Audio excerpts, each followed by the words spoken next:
शलाकया चक्षुरुन्मिलितं येन तस्मै श्री गुरुवे नमः तस्मै श्री गुरुवे नमः तस्मै श्री गुरुवे नमः। अखिल मानव जातीच्या जीवनामध्ये अज्ञानरूपी अंधकाराला संपुष्टात आणून आपल्या स्वस्थानी शाश्वत आत्मप्रकाशाची प्रभा उदयाला आणणारी वैश्विक परमगुरु सत्ता अर्थात विश्वात्मक गुरुदेव सद्गुरुनाथांच्या चरणी आजच्या या मेस्टाच्या 11व्या अधिवेशनाच्या निमित्तानं उपस्थित सकलांच्या वतीनं अनंत अनंत अनंत साष्टांग दंडवत प्रणाम करून मेस्टाच्या समस्त कमिटीला या ठिकाणी मनपूर्वक धन्यवाद आणि आजच्या आयोजनाबद्दल अभिनंदन की हे आयोजन आपण आजच्या या पवित्र सद्गुरूंच्या आत्मामालिक या पवित्र भूमीमध्ये आज या ठिकाणी संघटित केलं।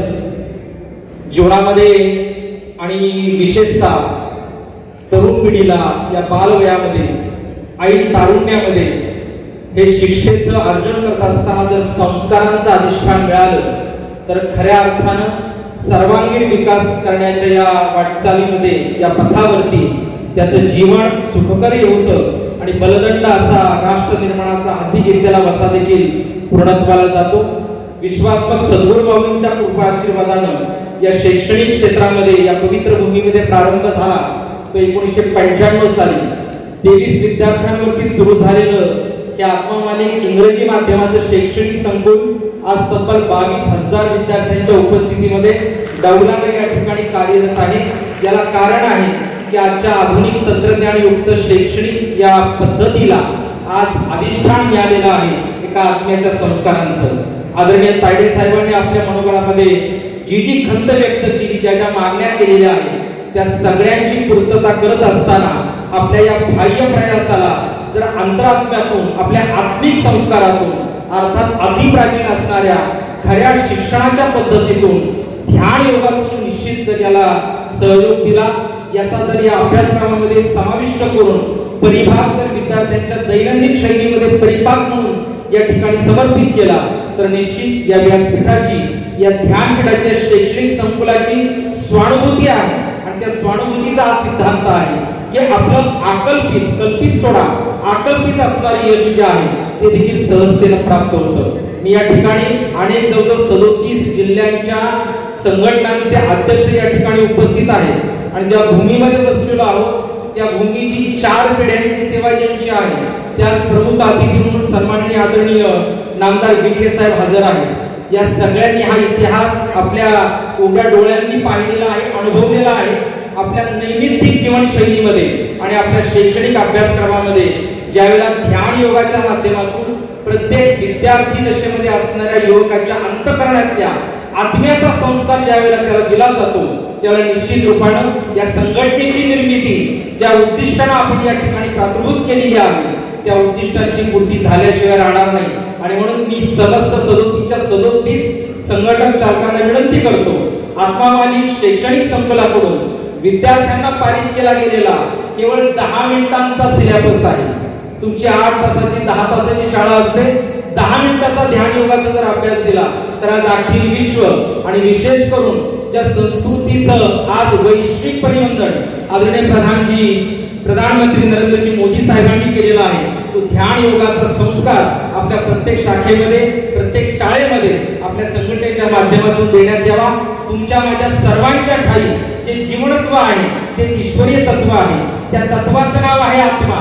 त्या आत्म्याची शक्ती ज्यावेळेला ध्यानाच्या माध्यमातून उत्सर्जित केली जाते त्यावेळेला प्रत्येक विद्यार्थ्याच्या ठाई त्या ठिकाणी त्या विद्यार्थ्यांची विल पॉवर ज्याला आत्मशक्ती म्हणतो ती उत्सर्जित केली जाते आणि एकदा आत्मशक्तीचं उत्सर्जन झालं तर त्या विद्यार्थ्यांच्या जीवनामध्ये अथवा तुम्हा कार्यकर्त्यांच्या जीवनामध्ये असाध्य ते काही राहत नाही प्रत्येक गोष्ट सहजतेने साध्य होते।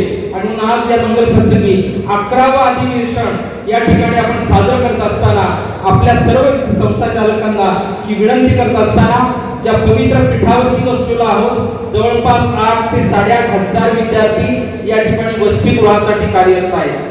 वसतिगृह शिक्षण प्रणालीमध्ये आज ते शिक्षार्जन करत आहेत। पहाटे 5 वाजल्यापासून रात्री 10 वाजेपर्यंतची दिनचर्या असते। येऊन जाऊन शिक्षण घेणारे विद्यार्थी वेगळे आहेत। आश्रमामध्ये गुरुकुलामध्ये पाण्याचा फार मोठा प्रश्न आमच्या सर्व व्यवस्थेला झालेला होता परंतु या व्यवस्थेमध्ये आजच नाही तर 1986 सालापासून आपली सेवा देणारे आदरणीय विखे साहेब या ठिकाणी हजर आहेत। मी सांगितलं 4थी पिढी आहे तायडे साहेबांनी बरेच प्रश्न मांडले, शिक्षण मंत्री हजर नाही ही देखील खंत व्यक्त केलेली आहे. परंतु आमचा अनुभव आहे, जो कागद, जो प्रश्न, जी समस्या विखे साहेबांकडे जाते ती निश्चित पूर्णत्वाला गेल्याशिवाय राहत नाही. आदरणीय भ्रमलीन विठ्ठलरावजी विखे पाटील साहेब असतील, आदरणीय भ्रमलीन बाळासाहेबजी विखे पाटील असतील, साहेबांची सासरवाडीच्या महात्म्यानं या ठिकाणी पहिली कुदळ मारली आणि गुरुमाऊलीने 1985 साली कुटी बांधून दिली. ते हृदय निवासी ब्रह्मलीन नांदेडरावजी परजने पाटील असतील, आदरणीय राधाकृष्णजी विखे साहेब आहेत, आदरणीय डॉक्टर सुजयजी विखे आहेत. आताच राष्ट्रीय कबड्डी स्पर्धेला त्यांची उपस्थिती लाभलेली होती. या सर्व शृंखलेनं केवळ राजकीय क्षेत्र नाही, सामाजिक क्षेत्र नाही, धार्मिक क्षेत्र, शैक्षणिक क्षेत्र, सहकार क्षेत्र या तमाम क्षेत्रांमध्ये आपली सेवा देऊन आज अखंड आणि असा बलशाली भारत राष्ट्र निर्माण करण्याचा वसा या माध्यमातून घेतलेला आहे. आश्रमामध्ये निर्माण झालेला पाणी पुरवठ्याचा प्रश्न, देश विदेशातून हजारो भाविक दररोज येतात. आजही तब्बल 8 देशांमधले भाविक गुरुदेवांच्या सानिध्यात ध्यानासाठी आलेले आहेत. आम्ही जवळपास 10 ते 12 किलोमीटर परिसरातील विहिरी आणि इतर नद्यांकडून पाणी या ठिकाणी घेत होतो आणि हा प्रश्न या ठिकाणी सोडवण्याचा प्रयत्न करत होतो. आमचे अणुपमानंद महाराजांसारख्या महात्म्यांनी मंत्रालयाच्या अनेक वाऱ्या केल्या, परंतु गुरुदेव बाबांच्या दर्शनासाठी काही महिन्यांपूर्वी माजी मंत्री अण्णासाहेबजी मस्के पाटील आले आणि बाबाजींनी एका शब्दाची अनुज्ञा दिली. हे काम आदरणीय नामदार साहेबांच्या अर्थात विखे साहेबांच्या अधीन आहे आणि साहेबांना आमचा निरोप द्या. एकाही संताला, आमच्या एकाही ट्रस्टीला परत मंत्रालयाचं तोंड पाहायची वेळ आली नाही. लोणीमध्ये बसून आदरणीय विखे साहेबांनी सही केले, आदेश दिले आणि महसूल मंत्र्याचा असणारा अधिकार, जलसंपदा मंत्र्याचा असणारा अधिकार काही महिन्यांपूर्वीच आदरणीय विखे साहेबांनी आमचा प्राणी प्रश्न सोडवला. आज मोठा सत्कार बाबाजींच्या आदेशाने ठेवलेला होता, परंतु साहेबांनी आज उपमुख्यमंत्री अजितदादा पवार यांच्या दुर्घटनेमुळे आजचा हा सत्कार स्वीकारला नाही.